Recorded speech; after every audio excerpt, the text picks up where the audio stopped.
hello everyone. Today I am going to guide you about the CTET journey.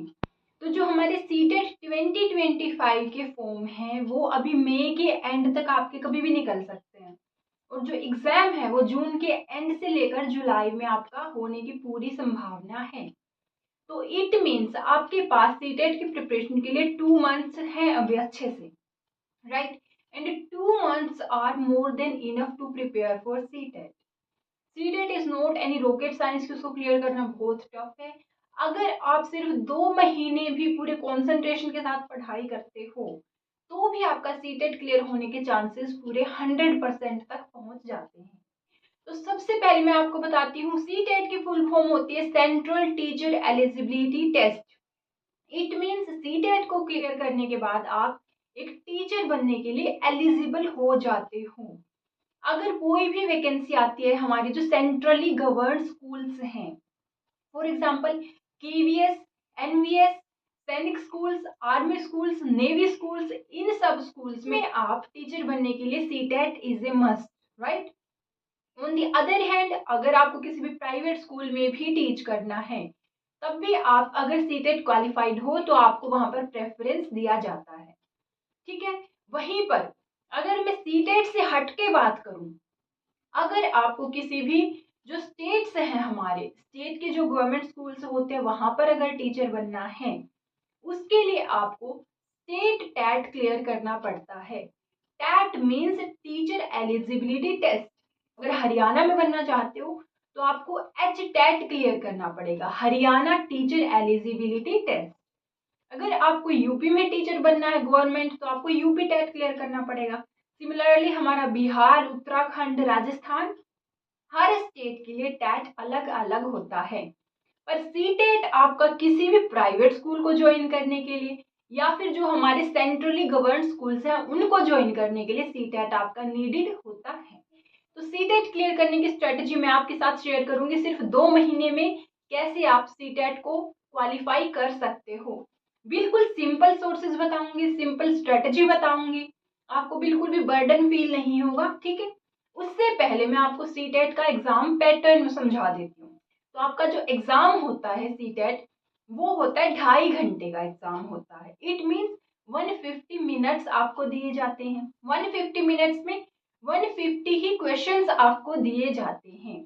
150 questions आएंगे, सारे के सारे questions आपके एमसीक्यू होते हैं, मल्टीपल चॉइस क्वेश्चंस। कोई भी नेगेटिव मार्किंग सीटेट के एग्जाम में नहीं होती। जो आपका एग्जाम होता है वो पेन एंड पेपर मोड में होता है, ठीक है? आपको OMR के जो वो सर्कल्स हैं वो डार्क करने होते हैं। तो ये इस तरीके से आपका जो है पेपर सीटेट का होता है। जो सीटेट एग्जाम होता है वो हमारा 2 लेवल्स पे होता है, level 1 and level 2। Now level 1 का एग्जाम देने के लिए आपके पास BLEd या फिर DLEd डिग्री या कोर्स किया हुआ होना चाहिए। कहने का मतलब है कि आपने एलिमेंट्री एजुकेशन का कोई भी डिग्री या डिप्लोमा किया हुआ होना चाहिए। लेवल 2 के लिए आपको BEd या फिर कोई भी इक्विवेलेंट कोर्स किया हुआ होना चाहिए, ठीक है? लेवल 1 के बेसिस पर आप PRT टीचर बनते हैं, प्राइमरी टीचर बनते हैं, जो फर्स्ट से लेकर के 5th क्लास के स्टूडेंट्स को टीच करते हैं। लेवल 2 के बेसिस पर आप TGT टीचर बनते हैं, जो 6th से लेकर के 8th तक के स्टूडेंट्स को टीच करते हैं। So this is the difference between level 1 and level 2 of the CTET examination. TGT के लिए CTET एग्जाम कंडक्ट नहीं किया जाता है। अगर आपको जो सेंट्रल स्कूल्स हैं उनमें PGT टीचर बनना है तो उसके लिए कोई भी सीटेट आप नहीं दोगे, आप डायरेक्ट जॉब के लिए जो आपका स्क्रीनिंग एग्जाम होगा उसके लिए आप फॉर्म अप्लाई कर सकते हो। ऑन दी अदर हैंड अगर आपको किसी स्टेट गवर्नमेंट में PGT टीचर बनना है तो आपका वहां पर लेवल 3 का एग्जाम भी कंडक्ट होता है। जो PGT टीचर होता है वो हमारा पोस्ट ग्रेजुएट होता है, उसने जरूर से जरूर मास्टर्स डिग्री करनी होनी चाहिए और BEd की उसके पास डिग्री होनी चाहिए, ठीक है? और स्टेट टैट उसका क्लियर होना चाहिए लेवल 3 के लिए। इतना समझ में आता है? अब हम बात करते हैं कि सीटेट के लिए हमारा सिलेबस कैसे डिवाइड होता है। First of all we will see for level 1। तो लेवल 1 में हमारे टोटल 5 सब्जेक्ट्स आते हैं। First one is child development and pedagogy. Child development and pedagogy के टोटल 30 क्वेश्चंस आएंगे। हर क्वेश्चन एक नंबर कैरी करता है। इसके अंडर आप कैसे क्वेश्चंस आएंगे, जो टोटल टीचर और स्टूडेंट का आपस में रिलेशनशिप है, जो लर्निंग का प्रोसेस है, आपका स्कूल का पूरा इन्वायरमेंट है, बच्चे की मेंटल फिजिकल ओवरऑल ग्रोथ आप कैसे उसको करने में हेल्प करोगे, ये सब कुछ हमारा कहाँ कंसिडर होगा, चाइल्ड डेवलपमेंट, मतलब बच्चे को हम कैसे डेवलप कर सकते हैं, एंड पेडागोजी, आप अपने सब्जेक्ट्स को बच्चे को कैसे बेहतर से बेहतर पढ़ा सकते हो। ठीक है, तो 30 क्वेश्चंस यहाँ से आएंगे। इसके बाद हमारे पास 2 लैंग्वेज आती हैं। आपको चूज करना होता है, चॉइस होती है, कोई भी 2 लैंग्वेज आप चूज कर सकते हो। एक पोर्शन आपके पास होगा पैसेज का, अनसीन पैसेज आपसे पूछा जाएगा, और बहुत ही इजी लेवल के ग्रामर आपसे पूछे जाएंगे। उसके बाद अगर हम लेवल 1 में कंसिडर करते हैं तो हमारे पास मैथमेटिक्स आता है और ईवीएस आता है। और हमारे ईवीएस और मैथमेटिक्स दोनों ही बिल्कुल प्राइमरी लेवल के आते हैं। आपको सिर्फ और सिर्फ एनसीईआरटी की 1st to 5th बुक्स को फॉलो करना होता है। Now if we talk about the level 2 syllabus, जो हमारी पहले 3 सब्जेक्ट्स हैं, child development and pedagogy, language 1 and language 2, वो तीनों का सेम पैटर्न हमारे पास होता है। अब 4th और 5th सब्जेक्ट पे अगर हम आगे बढ़ें, तो अगर हम साइंस एंड मैथमेटिक्स चूज करते हैं तो हमारे पास साइंस के 30 क्वेश्चंस, मैथमेटिक्स के 30 क्वेश्चंस आते हैं। दोनों ही 6th to 8th लेवल के आते हैं। On the other hand if you choose social science, then वहां पर सोशल साइंस के 60 क्वेश्चंस देखने को मिलते हैं। उन 60 क्वेश्चंस में से 40 क्वेश्चंस होते हैं आपके हिस्ट्री, ज्योग्राफी एंड सिविक्स, और वहीं पर 20 क्वेश्चंस आपके सोशल साइंस के पेडागोजी के आते हैं, राइट। अब अगर हम बात करें कि आपको तैयारी करनी कैसे है, तो पहला मेरा गुरु मंत्र आपको क्या है कि जितना भी आप पढ़ने वाले हो उसके आप साथ में अपने नोट्स बनाओगे, अपने हैंड रिटन नोट्स। अगर आप पेडागोजी पढ़ रहे हो तो हर टॉपिक के अपने नोट्स तैयार करोगे।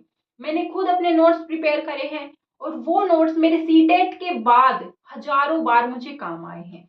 एचटेट की तैयारी में काम आए हैं, केवीएस की तैयारी में काम आए हैं, DSSB की तैयारी में भी काम आए हैं। क्योंकि जब भी आप टीचर बनने जाओगे, हर एग्जाम में आपके पास चाइल्ड डेवलपमेंट एंड पेडागोजी पूछा जाने वाला है। तो आप बार बार जाकर यूट्यूब पर सेम वीडियो सर्च करोगे, रिवाइज करोगे, दैट इज नॉट पॉसिबल। तो इससे बेटर है आप अपने नोट्स एक बार में ही बना लो जब आप पढ़ रहे हो, ताकि बाद में रिवाइज करना आपके लिए इजी हो जाए। ठीक है, तो आप पढ़ोगे कहाँ से, चाइल्ड डेवलपमेंट एंड पेडागोजी। आप यूट्यूब पर हजारों चैनल है हमारे पास।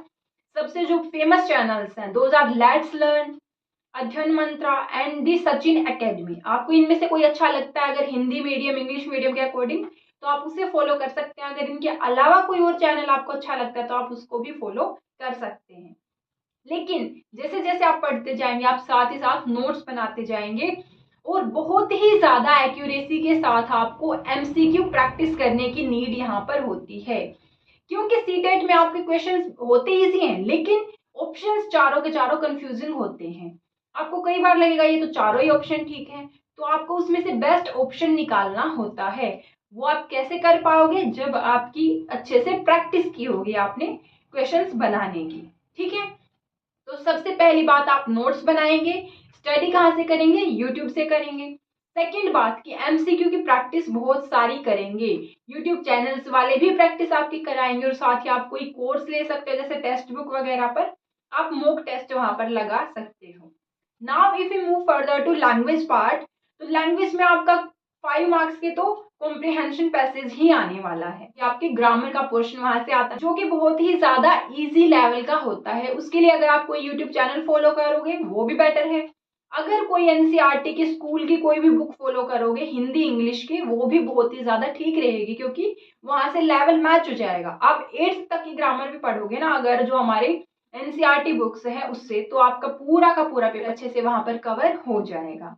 अब अगर मैं बात करूं कि मैथमेटिक्स कहाँ से करोगे, तो लेवल 1 के लिए आप मैथमेटिक्स करोगे 1st to 5th क्लास के लिए, और लेवल 2 के लिए आप मैथमेटिक्स करोगे 6th to 8th क्लास के लिए। एनसीईआरटी की बुक्स में जो आपको दे रखा होता है उसी की आप अच्छे से प्रैक्टिस करोगे। अब अगर साइंस की बात करूं तो साइंस के लिए आप 6th से लेकर के 8th क्लास तक की एनसीईआरटी बुक्स को थरली रीड करोगे। हर एक एक्टिविटी, हर एक वर्ड को अंडरलाइन कर करके आपको करना है। तो थर्ड टिप क्या हो गई है कि हर एक इंपॉर्टेंट चीज को अंडरलाइन करोगे, अपने नोट्स में भी उसको लिखोगे ताकि लास्ट मिनट रिवीजन में आपकी हेल्प उससे हो सके। सिमिलरली सोशल साइंस के लिए आपको एनसीईआरटी बुक्स फॉलो करनी है 6th से लेकर के 8th तक की। पूरा उनको नोट्स बनाओगे अपने, उनको अंडरलाइन करोगे और वहां से उसको लास्ट मोमेंट पे रिवाइज करोगे। इतना अगर आप करते हो, अगर आप 2 महीने के लिए 6 से 7 घंटे, ये भी बहुत ज्यादा हो गया, अगर आप 4-5 घंटे भी निकालोगे अच्छे से कंसंट्रेशन से, तो आपका एग्जाम इजीली क्लियर हो सकता है। I hope this video and these tricks will help you and you will come out with flying colors. All the best and please like, share and subscribe to my channel if you like the video. Thank you so much.